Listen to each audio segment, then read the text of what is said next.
regional economic development councils that are charged with finding ways to spur New York's economy.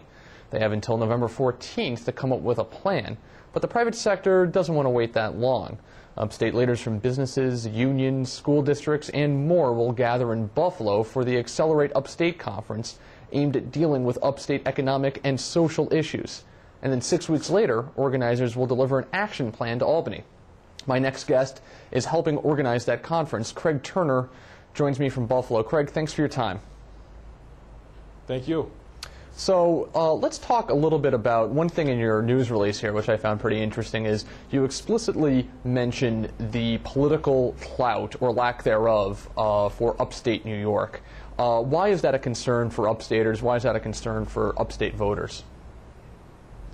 Well, a big piece of the puzzle and what really has led us to put this event on, this conference, it stems all the way back to last year's state budget, which, you know, for all intents and purposes was a disaster. And we lobbied every day, and in the end we couldn't get anywhere. And as we started to look at, you know, at that point you had a new census coming out, and the likelihood was that upstate was going to lose even more population, and as a result more political clout. And we started to look at, all right, what do we do? How do we live in this in this existence? The reality of the situation is that for the rest of eternity, 2/3 of the state's population is going to live south and east of the Tappan Zee Bridge. And we can bemoan that fact, but we need to figure out how to live within that world and find our opportunities and seek out partnerships where we can in order to make the best of the situation. So what are some concrete steps that, I mean, you have this meeting on August 4th and 5th. What are some concrete steps that you guys can take, that upstate businesses can take in order to revive the economy? And realistically, what can get done in a short time span that the economic development councils that the Cuomo administration is touting can't do? Let me point out one thing. You mentioned upstate businesses. The partnership, we usually host events for employers. That's our world. But this event, we cast a much wider net.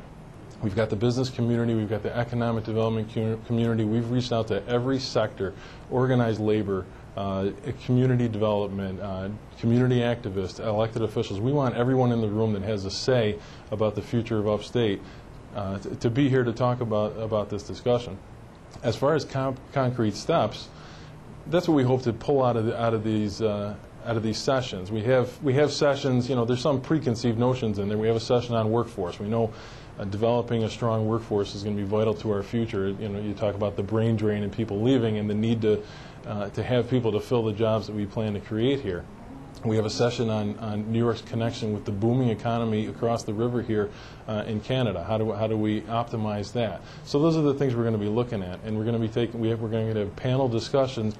But we're also going to get feedback from the people that are attending, the comment cards, public comments. We're going to do social media, a whole bunch of different avenues for people to get involved. And I hope we do unearth some of those opportunities that you're talking about. So let's talk about those economic development councils, though. Is this coming at the right time? Should these have been done months ago at the beginning of Governor Cuomo taking office? And is $1 billion even enough money to divide up among, well, actually 5 regions, not necessarily 10, but about 5 regions of the state? We love the concept. We would have loved to have seen it as long ago as possible, but we understand there was a lot on the table for the governor to plow through when he gets started, and he did. And now, you know, keeping to his promise, within a month or two after getting through the session and accomplishing the things that he said he wanted to accomplish first, here we are with the councils. We're looking forward to what they have to offer, how they'll operate, and the overall flow of information and strategy to the regions.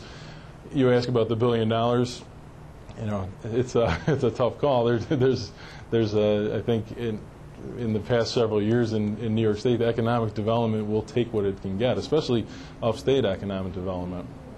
The governor's been very clear that some regions will not get money, that they'll actually lose money, that this is a competitive process, that they've got to come up with, some of these regions need to come up with the best jobs plan possible, or they won't get that money.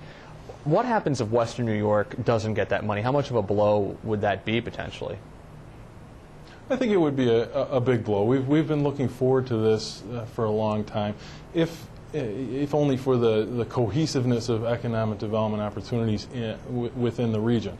There's a lot of scattered ideas on economic development, a lot of, many economic development organizations. The fact that a regional council would come in and umbrella all of those organizations and develop the strategy that everyone else would come under is very encouraging to us. As far as the money, well, we're going to be there. We have plans in place. We're looking forward to this first meeting this week because we've been working on this for a long time, and it's a matter of culling together all the different plans that have been put together. And the competitive nature of this, is, in your estimation, is that a good move? Basically, essentially, having the different regions of the state compete against one another. In terms of having an out-and-out competition for this funding, is that something that you guys feel confident in, that Western New York can compete on that level against, say, New York City or Long Island or even the Hudson Valley? I think we'll play well. And, as far as the competitive nature of the awards of this money or whatever's going to come out of it, I think you're going to get the best results by doing that. Okay, and we should also mention a big news item for Western New York over the weekend, which was First Niagara assuming about 60 or so HSBC branches in the Western New York area. Governor Cuomo released a statement saying that this was the best possible solution. In your estimation, do you agree with that? Was this a good move? It is a good move. The alternative was HSBC closes or goes, and a lot of people lose their jobs, and and there's a big hole here in Western New York. First Niagara has been a great community partner, and we're happy to see them step up and take the bull by the horns. And just in terms of the lieutenant governor running, let's go back to those economic development councils, actually. In terms of the lieutenant governor, Bob Duffy, a Rochester guy, running those economic development councils as the chairman, does that give you any confidence? I mean, he's from Rochester. He is one of the few statewide elected officials who's actually from upstate New York. Why put Bob Duffy in charge of these, and what sort of role do you think he'll ultimately play in economic development? I think more so than just where he hails from, but the fact that, anything I've heard him say, whether it was the press conference a week or so ago at Roswell Park, or the just meetings that we've had with him over the past 8 months, he gets it, and that's the most important thing. He understands what is needed, and that comes from his time as mayor of Rochester.